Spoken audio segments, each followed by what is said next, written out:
Su'aal, Dictor cudur allergy la dhaho ayaa i dhibay muddo 10 sano ka badan ayaan la noolahay, daawo la'aanna ma joogi karo. Marka daawooyinkaas muddada dheer aan soo qaadanayo wax dhib ah ma ii keeni karaan, mise jirtaa mid aan joogteyn karo oo aan dhib lahayn?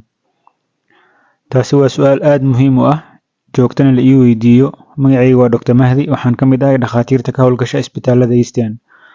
Ogow, allergiga siyaabo badan ayuu qofka u qabtaa. Sanboorku waa allergy, cuncunka indhaha waa allergy, riiraxyada dhuunta waa allergy, neefta iyo xiiqda waa allergy, bararka iyo cuncunka maqaarka waa allergy, cunnooyinka qaar ood ku shubantid waa allergy.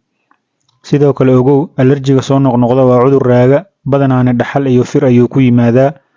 Waa laga yaabaa in muddo aad ka nasatid oo aadan isku arkin, laakiin mid baxaya ma ahan. Sababtuna waa abuuris alle oo difaaca jirkaaga ayaa falcelin xad dhaaf ah ka samaynayo waxyaabo dabiici u ah dadka kale, sidaas ayayna astaamaha xasaasiyadda ku yimaadaan.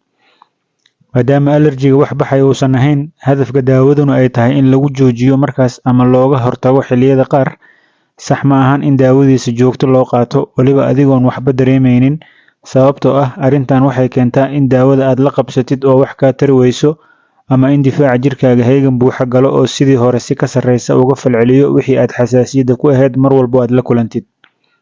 Daawooyinka allergiga waxaa loo qaataa kaniini ahaan, sharoobo, cirbad, kareemyo, goojo, budo la qasay, mid la isku buufiyo iyo mid la dhuuqo.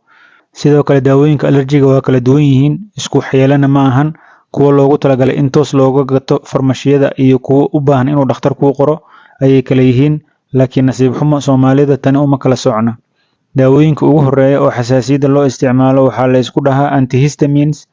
Waxaa hoos yimaada daawooyinka kala ah cetirizine, desloratadine, fexofenadine, levocetirizine, loratadine, chlorpheniramine loona yaqaano Piriton, cinnarizine, diphenhydramine, hydroxyzine iyo bromethazine. Antihistamineska waxaa lagu tiriyaa daawooyinka ugu dhibka yar ee loo isticmaalo xasaasiyadda. Dhakhtar la'aan ayaadna farmashiyada ka gadan kartaa, laakiin 5 daawo ee ugu horreysa kuwa aan soo tiriyey way ka dhib yar yihiin 5 dambe, sababtoo ah ma keenaan wareer, caajis iyo hurdo badan. Daawooyinka ku xiga ee allergiga loo isticmaalo waxaa la isku dhahaa steroids.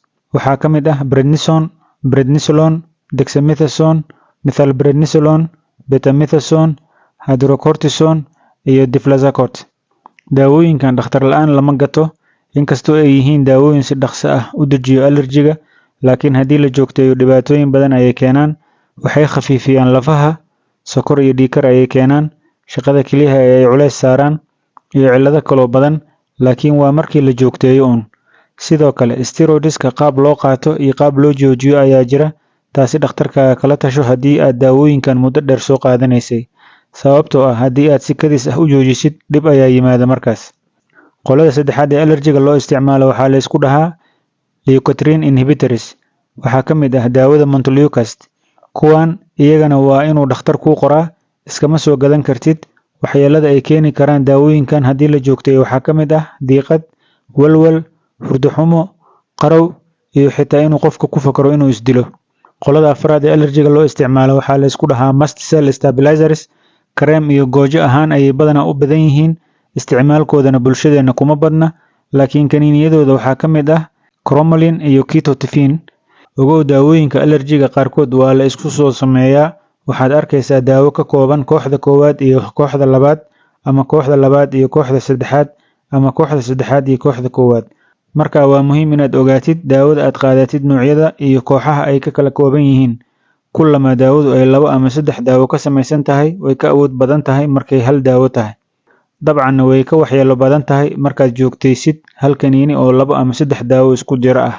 Laakiin markii laga hadlayo waxyeelada daawooyinka allergiga oo aanan la isku soo dhafin, waxaa ugu dhib yar kareemyada maqaarka la marsado, waxaa ku xiga kuwa sanka lagu buufiyo, waxaa ku sii xiga kuwa la dhuuqo oo neefta loo isticmaalo, waxaa ku xiga goojooyinka indhaha lagu dhibciyo, waxaa ku xiga kuwa afka laga qaato sida kaniiniyada iyo sharoobooyinka, waxaa ugu dambeeya uguna dhib badan cirbadaha.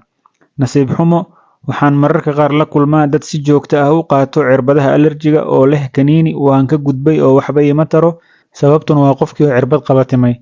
Weliba waxa la yaabka leh oo aan ka naxo waa qaadashada cirbadaha allergiga jirka ku raaga ee loo yaqaano long acting steroids markii joogto loo qaato. Waxaa taasi ka mid ah cirbada Soomaalidu u taqaano Diprofos oo jirka ku jiraysa ugu yaraan 4 isbuuc, looguna talagalay in qofka la siiyo 3 ama 6 biloodba hal mar, laakiin farmashiyada la isaga duro maalin dhaaf ama usbuuciiba mar, waana halis aan laga warhaynin. Fadlan faafi casharkan lana wadaag bulshada. Wixii su'aalaha noogu reeb qaybta commentiska, waana mahadsantahay.